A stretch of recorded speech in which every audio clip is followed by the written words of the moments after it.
Halo semuanya.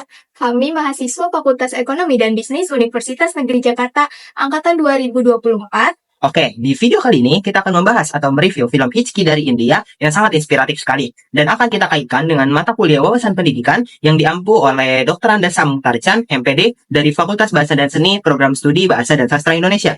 Namun sebelum itu, gak kenal gak maka gak sayang. Nah, perkenalkan, nama saya Taba Pangestu dengan NIM 17066-24007 dari Program Studi Akuntansi Fakultas Ekonomi dan Bisnis. Lalu teman saya Alifia Azhara Ramadhani dengan NIM 17066-24001 dari Prodi S1 Akuntansi Fakultas Ekonomi dan Bisnis. Oke, mari kita masuk ke videonya.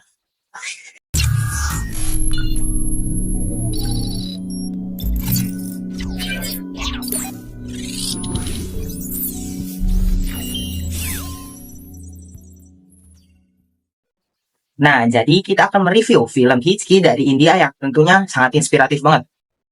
Nah, film ini bukan hanya tentang perjuangan seorang guru yang mengidap sindrom Tourette, tetapi juga tentang sistem pendidikan, diskriminasi, dan bagaimana sebuah harapan itu bisa mengubah segalanya. Nah, yang menarik dari film ini, kita bisa banget nih hubungin dengan berbagai materi pendidikan yang tentunya lagi kita pelajari di mata kuliah wawasan pendidikan, kayak mulai dari konsep-konsep pendidikan, tokoh-tokoh, sampai isu-isu pendidikan yang benar-benar lagi hangat banget nih.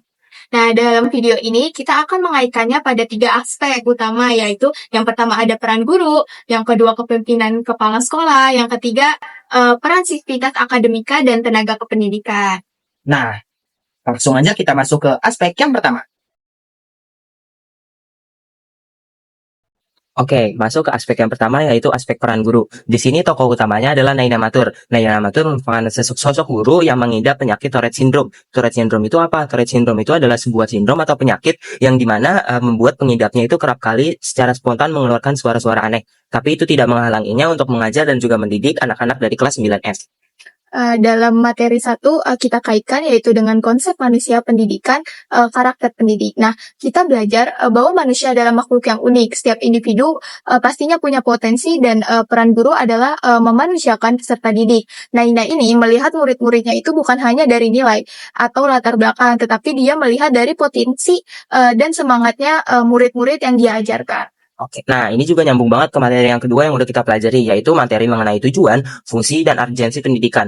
Yang dimana bahwa pendidikan bertujuan membentuk karakter dan juga peradaban. Nah ini nggak hanya mentransfer ilmu yang dia punya aja, tapi dia juga menumbuhkan nilai kepercayaan diri, kerjasama, serta tanggung jawab kepada murid-muridnya agar lebih semangat lagi dalam belajar. Oke, kalau kita kaitkan dengan materi 5, yaitu tokoh pendidikan internasional. Naina ini menerapkan pendekatan Vygotsky yang dimana memberi scaffolding dan mendorong perkembangan zona proksimal. Siswa yang dulunya dianggap sampah oleh sekolah, nah maka mereka perlahan-lahan itu menunjukkan potensinya yang sangat luar biasa. Nah, kita juga bisa melihat banget nih dari pendekatan Dewi, yang dimana kita lihat pembelajaran Naina ini sangat berpusat pada pengalaman murid. Ia berfokus kepada metode, menyesuaikan metode dengan kebutuhan kelas, mengembangkan kreativitas, dan juga praktik langsung serta inovasi. Jadi, metode-metode yang diajarkan kepada murid-muridnya ini lebih sesuai tentunya dengan yang para murid-murid ini butuhkan.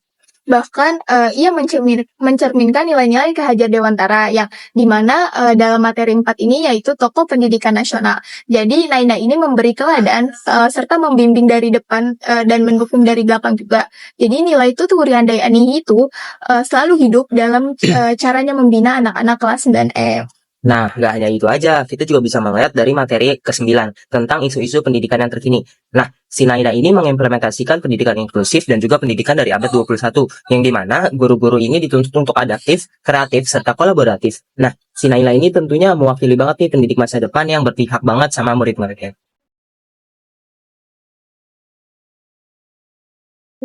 Oke, kita lanjut ke aspek kedua yaitu kepemimpinan kepala sekolah. Jadi di awal film Hitchki ini, kepala sekolah lebih memilih citra institusi dibanding keadilan pendidikan yang dimana siswa kelas 9F itu berasal dari lingkungan yang kurang mampu. Nah, mereka dipinggirkan dan dianggap beban oleh kepala sekolah tersebut. Nah, padahal kan yang namanya pendidikan dimanapun harus secara merata, semua berhak untuk mendapatkan pendidikan yang layak. Nah, kita juga bisa melihat dari materi ke-6, yaitu materi mengenai pemikiran dari tokoh-tokoh pendidikan khususnya yang ada di UNJ. Dan kita juga bisa sama-sama belajar nih dari tokoh terkenal seperti Harti Laar dan juga Koni Semiawan, yang dimana pemimpin pendidikan itu harus bisa membentuk budaya sekolah yang baik, inklusif, serta juga demokratis. dari materi 7 yaitu kebijakan pendidikan di Indonesia. Nah, dalam kebijakan pendidikan seharusnya menjamin kesetaraan dan akses, tetapi kepala sekolah dalam film Haitsuki ini justru menciptakan kelas sosial di dalam institusi pendidikan. Nah, kita juga bisa ngeliat nih dari materi 8 yang udah kita sama-sama pelajari, khususnya mengenai pembandingan pendidikan yang ada di Indonesia dengan negara lain. Kita juga bisa lihat kayak sistem yang ada di India atau Finlandia itu tidak memisahkan siswa berdasarkan nilai atau latar sosial. Di sana pemimpin sekolah justru fokus menciptakan ekosistem belajar yang mendukung semua siswa, sehingga pembelajaran yang dilakukan itu juga dapat nyaman, tentram, dan juga siswa-siswanya dapat menerima pembelajaran dengan baik. Untungnya, kepala sekolah dalam film Haitsuki ini mengalami perubahan. Ia mulai melihat hasil didikan Naina, dan kepala sekolah tersebut tuh mulai percaya bahwa semua anak yang dididik oleh Naina ini bisa berkembang jika diberi kesempatan, walaupun guru tersebut tuh mengalami sindrom. Oke, kita masuk ke aspek yang ketiga, yaitu mengenai civitas akademika dan juga tenaga pendidikan. Nah, di sini kita akan membahas mengenai peran-peran dari guru, staf sekolah, dan juga bahkan struktur sistemik sekolah. Kebanyakan dari mereka ini memperkuat stereotip terhadap siswa kelas 9F, yang dimana ini menyambung ke materi 3 tentang hubungan pendidikan dengan sosial dan ekonomi.